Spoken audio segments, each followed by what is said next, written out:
Assalamualaikum warahmatullahi wabarakatuh. Perkenalkan, nama saya Tania Salsabil Tabita dengan NIM 123101132 dari kelas 6E Prodi Pendidikan Guru Madrasah Ibtidaiyah. Di sini saya ingin membuat video tentang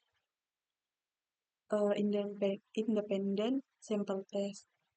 Nah, untuk memenuhi tugas UAS mata kuliah analisa kuantitatif yang diampu oleh Bapak Bayu Fitra Trisuna SPD MPD.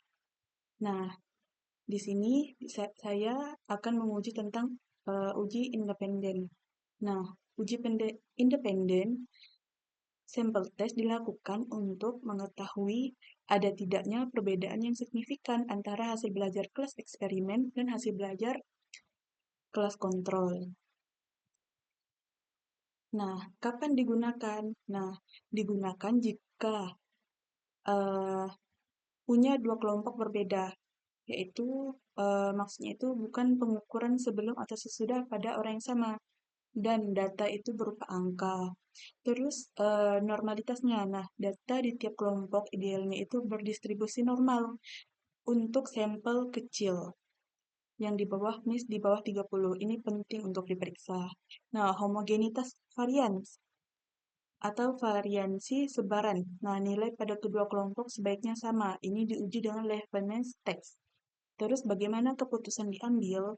Nah, setelah diuji, nilai sig2 Taylor jika sig-nya itu lebih kecil dari 0,05, maka hasil signifikannya atau artinya nilai rata-rata kedua kelompok itu berbeda. Nah, terus jika nilai sig-nya itu lebih besar dari 0,05, maka tidak ada signifikan atau tidak ada bukti perbedaan rata-rata. Nah, pilih di sini saya akan menguji hal tersebut. Yang pertama, kita buka dulu Excel-nya. Kita buka Excel dan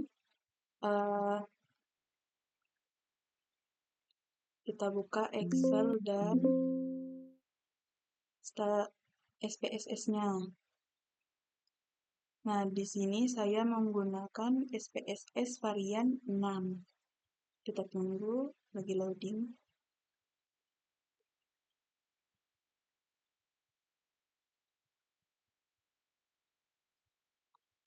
Oke, sudah terbuka. Nah, kita bagikan menjadi dua layar biar kita mudah untuk melihatnya. Nah, di sini kita tekan variable view, kita ambil nilai post test-nya. Yang pertama kita tulis nama dulu. Nah, pada name ini kita tulis hasil. Sudah. Yang kedua baru kelas.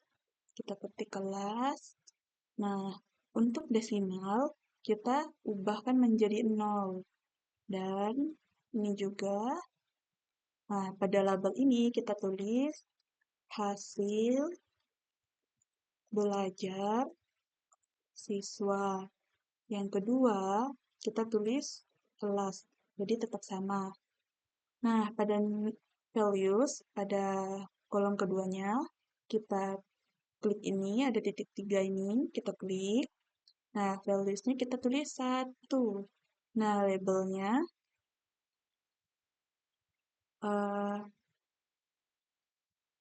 post test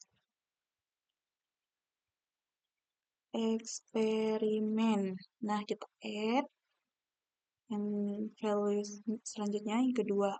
Nah, labelnya kita tulis post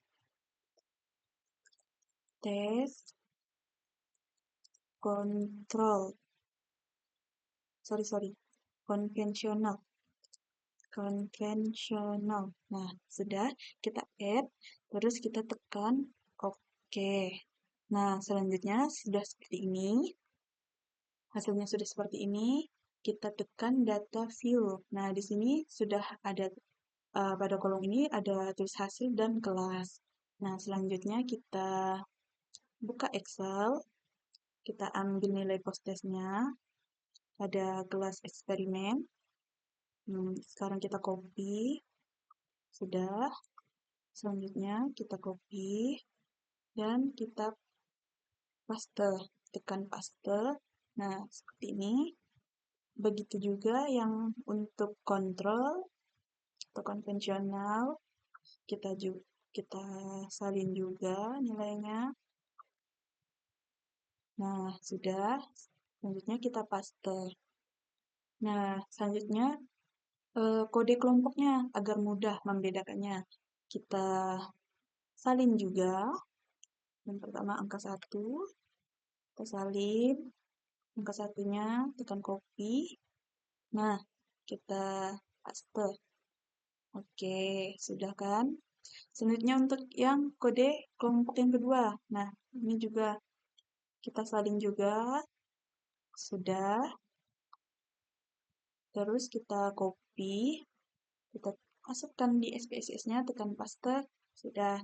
Nah, jika data yang sudah kita lakukan ini sudah benar dan sesuai, maka kita tekan analyze. Nah, analyze sudah, compare-ments, kita tekan compare-ments, terus independent sample test. Nah, ini akan dimana kita akan mengetahui apakah sama dengan ujinya.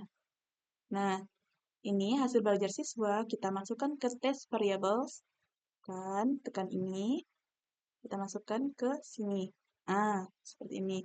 Terus untuk kelas, kita masukkan ke grup variable. Nah, sudah, kita tekan define group, kan.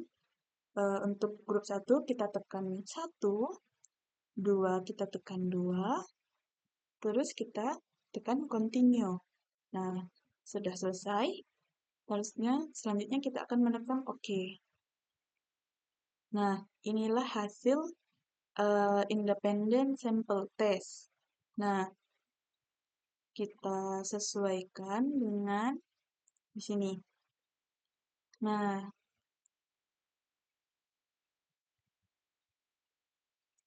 independent sample test. Di sini kita bisa melihat bahwa pada tabel di atas kita bisa menunjukkan nilai rata-rata hasil belajar siswa pada post-test kelas eksperimen sebesar 84,48. Sedangkan post-test kelas kontrol itu sebesar 76,9. Nah, secara deskriptif menunjukkan bahwa terdapat perbedaan rata-rata hasil belajar siswa pada kelas eksperimen dan kelas kontrol. Nah, selanjutnya itu untuk mendapatkan nilai signifikansi maka diperlukan uji independen sample test yang terdapat pada tabel di bawah ini. Nah, kita lihat tadi yang di SPSS. Nah, ini juga sama seperti yang di Word-nya. Nah, nilai signifikansi itu 2 Taylor. Nah, 0,14 lebih kecil dari 0,05. Nah, ini menunjukkan bahwa adanya perbedaan yang signifikan antara kelas eksperimen dengan kelas kontrol. Nah, hal ini menunjukkan terdapat pengaruh yang signifikan terhadap perbedaan perlakuan yang diberikan pada kelas eksperimen dan kelas kontrol, di mana penggunaan model pembelajaran Problem Based Learning atau PBL memberikan hasil belajar yang lebih baik dibandingkan kelas konvensional. Nah, dari hasil yang sudah saya lakukan, semuanya sama dari uji independent sample test grup statistik dan independent sample test. Mungkin hanya itu yang dapat saya sampaikan, kurang dan lebihnya saya mohon maaf. Saya akhiri, wassalamualaikum warahmatullahi wabarakatuh.